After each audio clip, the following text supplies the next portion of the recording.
For most people, eye color follows a predictable pattern. In certain parts of the world, dark eyes are the norm. Generation after generation, the same traits repeat themselves, shaped by geography, climate, and history. That's why what exists in parts of Asia feels so unsettling at first glance.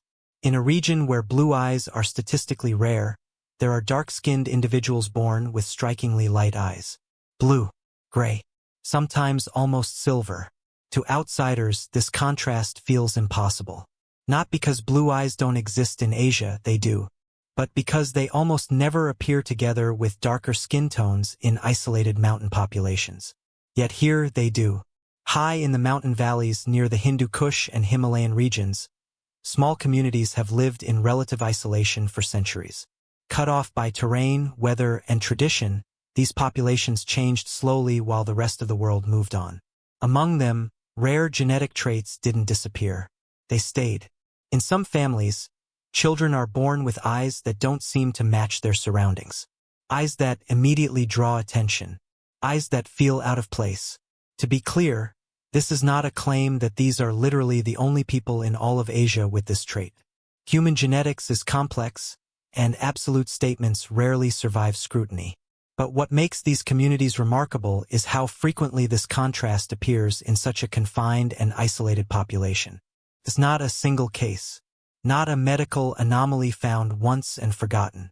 It's something that reappears, quietly, across generations. Researchers who have studied these regions point to several possible explanations. One theory involves ancient migration routes. Long before modern borders existed, groups moved through these mountains, carrying genetic traits that would later vanish elsewhere. Another explanation is genetic drift, when rare traits become more visible in small, isolated populations simply because there are fewer people for those traits to disappear into. There is also the possibility of ancient intermixing with populations from Central Asia or Europe, whose genetic markers lingered only in places where isolation protected them. None of these explanations fully solve the mystery, because what stands out isn't just the science. It's the lived reality. In these communities, blue eyes are not celebrated. They're not feared. They're not treated as special. They simply exist. Children born with them grow up working the land, following traditions, and living the same lives as everyone else. There is no mythology attached to them within the community itself. The sense of strangeness comes from the outside, from visitors, from photographers, from people who see the contrast and immediately search for extraordinary explanations. Online, images of these individuals often circulate without context. They're labeled as impossible, as unnatural, as proof of something exotic or otherworldly. But the reality is quieter than the internet wants it to be. These are not myths. They are not symbols. They are people. And yet, the visual contradiction remains undeniable. Dark skin shaped by mountain sun and altitude.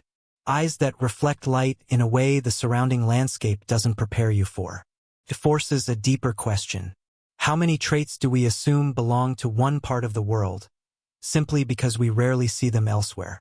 And how much of human diversity has been hidden in places most people never visit?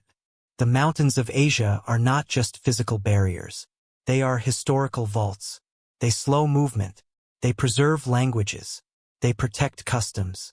And sometimes they protect genetics.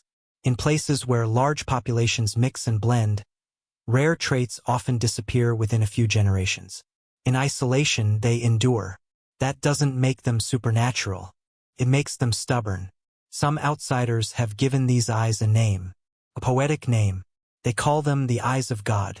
Not because they believe these people are divine, but because the eyes feel like a reminder that human history is deeper than records, messier than maps, and far less tidy than the categories we try to impose on it.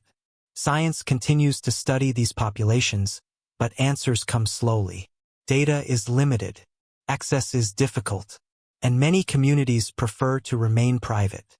What is known is this: these eyes are real, they are inherited, and they challenge the assumptions people make about appearance and identity. They are not evidence of something beyond humanity. They are evidence of how varied humanity truly is. In a world increasingly shaped by global movement and blending, isolated traits like these may one day disappear.